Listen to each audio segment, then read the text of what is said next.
Welcome to Pollachi food court. நான் இன்றைக்கி micro ஓவனில் வெண்பொங்கல் செஞ்சு காட்டியிருக்கேன். ரொம்ப சாஃப்டாக டேஸ்ட்டாக வந்துச்சு. நீங்களும் அவன் இருந்தால் செஞ்சு பாருங்கள். வாங்க எப்படி செய்யலான்னு பார்க்கலாம். ஃபஸ்ட்டு மைக்ரோ சேஃப் பவுல் எடுத்துக்கோங்க. கிளாஸில் பிளாஸ்டிக் எடுத்துக்கோங்க. பச்சரிசி 3/4 டம்ளர், பாசி பருப்பு வறுத்த பாசி பயிறு 3/4 டம்ளர் எடுத்துக்கோங்க. எடுத்து 2 டைம் தண்ணி விட்டு நல்லா அலசிக்கோங்க.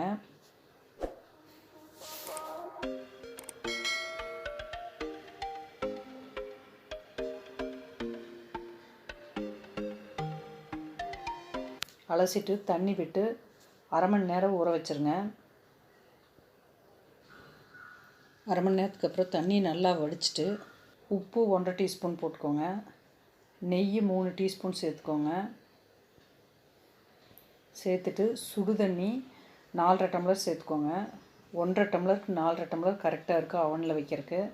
சேர்த்துட்டு நல்லா மிக்ஸ் பண்ணி விட்டுக்கோங்க. நல்லா மிக்ஸ் பண்ணிவிட்டு எடுத்து அவனில் வைங்க.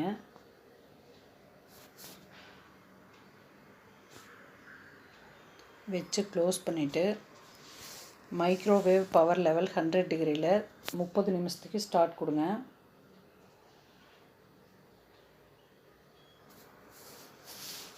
முப்பது நிமிஷம் ஆயிடுச்சு.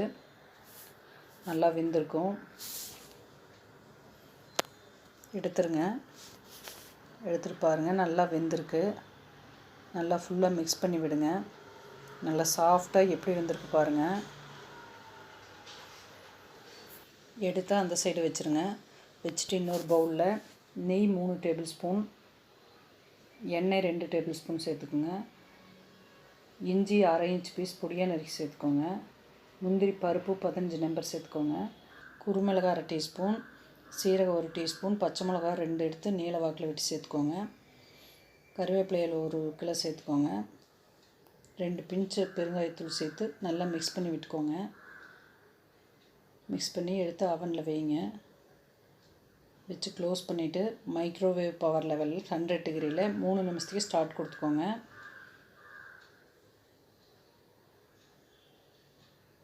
முடிஞ்சது நல்லா ஃப்ரை ஆகிருக்கும். எடுத்து வேக வச்ச பொங்கல் சேர்த்து நல்லா மிக்ஸ் பண்ணி விடுங்க. எவ்வளோ சாஃப்டாக இருக்குன்னு பாருங்கள். டேஸ்ட்டு சூப்பராக இருந்துச்சு. நீங்களும் அவன் இருந்தால் செஞ்சு பாருங்கள். வெண்பொங்கல் ரெடி ஆயிடுச்சு. சாம்பார் சட்னி வச்சு பரிமாறுங்க. சூப்பராக இருந்துச்சு. நீங்களும் செஞ்சு பார்த்துட்டு எப்படி இருந்துச்சுன்னு கமெண்ட் பண்ணுங்கள். தேங்க்யூ.